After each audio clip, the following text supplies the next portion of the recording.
Congratulations, you have just got your Sony A7IV. Now here are 7 things you should do right now in order to get the best out of it. Let's do it. First up is auto power off when the temperature is high. This is the first thing you will want to change on the camera.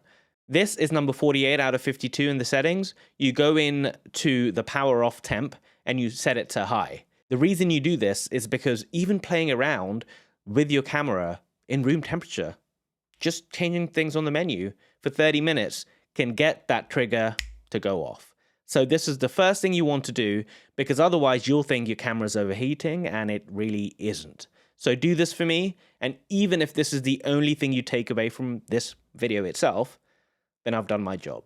That is number 1, do it now. Number 2 is the shutter being closed when the camera is off. This is setting number 52 out of 52. You go into the anti-dust function and select shutter when off to on. And when you do this, whenever you turn your camera off, after a second or two, the curtain's gonna close. And this is gonna be great for when you wanna change your camera lens from one to another and you're outside and it's cold and it's raining like it is here all the time.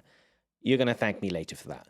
Now, if you're one of these people that really tells me that, hey, listen, I can't close that curtain because I might miss the shot. I just need it to be quick because, of course, turning this off takes 1 or 2 seconds before the curtain actually comes down. Well, don't be that person. Just do this because it's going to save you and your sensor and your life. So that's number 2.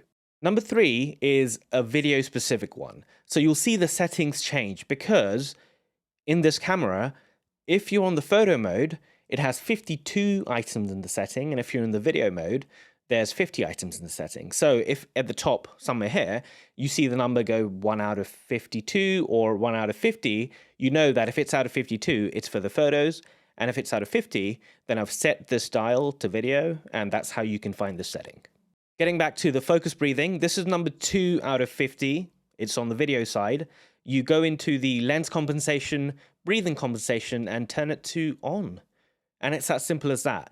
This will give you that beautiful effect that you get on the really, really expensive video cameras, where when you turn your focus from far to close or from close to far, the angle of the camera isn't going to change much. For example, you can see in these videos when the compensation setting set to off, the focus breathing is quite big. This is the 16 to 35, and you can see when it goes from close to far, how much movement there is in the shot, and that's actually distracting for your user. So if I've turned it on, and you can see once it's turned on, that, wow, there isn't any movement. It's just a smooth focus throw, and that's it, and it's beautiful. Now, one thing to note is that it does crop in a little bit, so it'll crop in maybe 1 or 2%, depending on how much focus breathing there is on whatever lens you have. And the second thing to note is that it only works with a certain few Sony lenses at this point in time. I hope they open this up because it's a fantastic feature, and I'd rather have a smooth focus pull than, you know, the extra 1 or 2% crop that it takes. So that's number 3, focus breathing. Number 4 is the red display when the recording is on. And I have this working right now, and I know I'm recording, which is great. This is number 12 out of 50, and you go into the emphasize record display and set it to on. And what this will do is put a massive border around the LCD screen and let you know that, you're recording. Because let me tell you, in the past, I've had so many instances where I thought I'd been recording this whole video, and actually I haven't. And this is a great sign. It's really out there. It tells you that, boom, you are recording, like I am right now. That's great.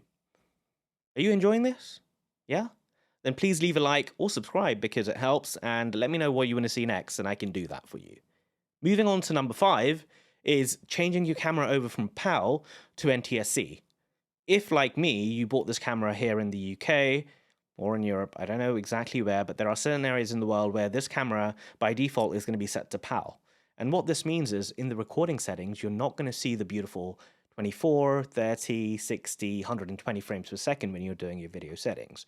And this is pretty important if you look at all of your favorite YouTubers, right? So in order to do this, All you do is go into number 40 out of 50 in the settings and click on the NTSC and NTSC/PAL. It's going to reset the camera and you're going to have all those settings there. Thank me later. Number 6 is high quality viewfinder frame rate. This is number 46 out of 52, and all this will do is give you the best performance for the viewfinder so that it, I don't know the exact number, I think 100 or 120 hertz refresh rate on your viewfinder, but that's what it's going to set it to. Sure, it's going to take a little bit of a hit on your battery life, but it's worth it. So do that one. And finally, number 7 is the distortion compensation. I'm using a 16-35, which is a G Master lens, but it still has a lot of distortion at the ultra-wide angle. And this camera has baked in setting where it's going to help you adjust the distortion so you don't have to do it in Lightroom. So all you do is go into number 3 out of 52 and change the distortion comp to also. And once you've done that, that's it. You don't have to then readjust this in Lightroom when you're, editing your photos, etc., etc. It's all been done for you, already baked in. That's it. And there we have it. Those are 7 things you should change immediately on your Sony A7IV, if you have one. And if you do have one, then congrats. It's a really great camera. That's all from me. If you enjoyed it, again, leave me a thumbs up, subscribe, and I'll see you in the next one.